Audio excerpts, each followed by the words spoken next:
Hey brothers and sisters, and this is the World News Update. CDC committee 4 groups including healthcare and essential workers should get COVID-19 vaccine first.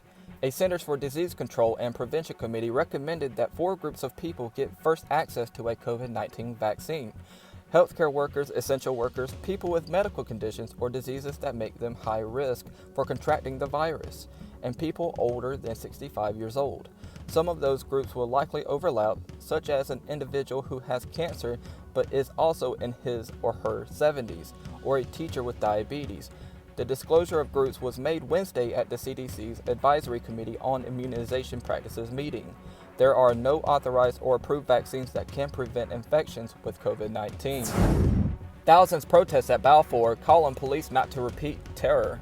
Thousands of demonstrators gathered in downtown Jerusalem and thousands of others in locations across the country on Saturday night to protest against Prime Minister Benjamin Netanyahu as protesting organizations called on police not to repeat the terror that had occurred in previous demonstrations, referring to clashes between protesters and police. 1 out of 5 churches face permanent closure within 18 months due to COVID-19 shutdowns. A new shocking report has just come out revealing the true impact that the coronavirus has taken on American churches. The new report is revealing that as many as 1 in 5 churches could permanently close its doors as a result of continual shutdowns caused by the coronavirus pandemic, according to David Kinnaman, president of the prominent Christian research organization Barna Group. Hezbollah's Nasrallah, for every operative killed, we will kill 1 soldier. An IDF soldier will die in retaliation for each Hezbollah operative killed by Israel, Hezbollah Secretary General Hassan Nasrallah said on Sunday. Israel has begun bracing for a possible attack by the terrorist group after an alleged Israeli airstrike in Syria on July 20th killed 1 of its members.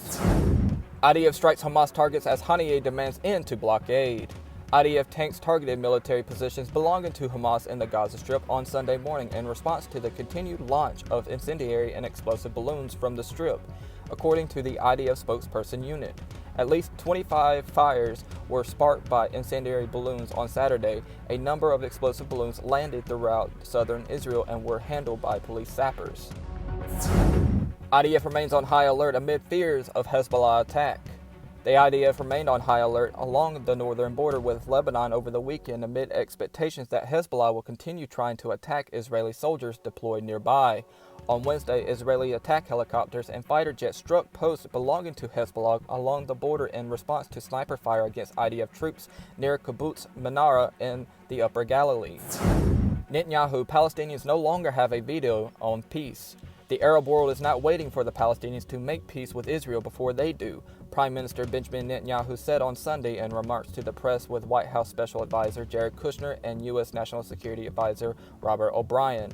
The Palestinians demanded that hundreds of thousands of Jews be evacuated from their homes and that Israel withdraw to indefensible pre-1967 lines.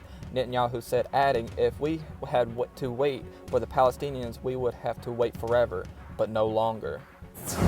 Price of bread could rise after UK experiences worst wheat harvest in 40 years. The UK has just experienced what is being reported as the worst wheat harvest in over 40 years, and the consequences could spell higher prices for bread and flour. Three Little Pigs Musk's Neuralink puts computer chips in animal brains. Billionaire entrepreneur Elon Musk's neuroscience startup Neuralink on Friday unveiled a pig named Gertrude that has a coin-sized computer chip in its brain for 2 months, showing off an early step toward the goal of curing human diseases with the same type of implant. Massachusetts governor activates up to 1,000 National Guard members. Is Massachusetts preparing for unrest similar to Wisconsin? The governor of Massachusetts, Charlie Baker, has just signed an order on Friday obtained by ABC News, activating up to 1,000 National Guard members in the state. However, it still remains unknown why this order was made. And that's the World News Update for today, brothers and sisters. I hope you have an awesome rest of your day, and God bless.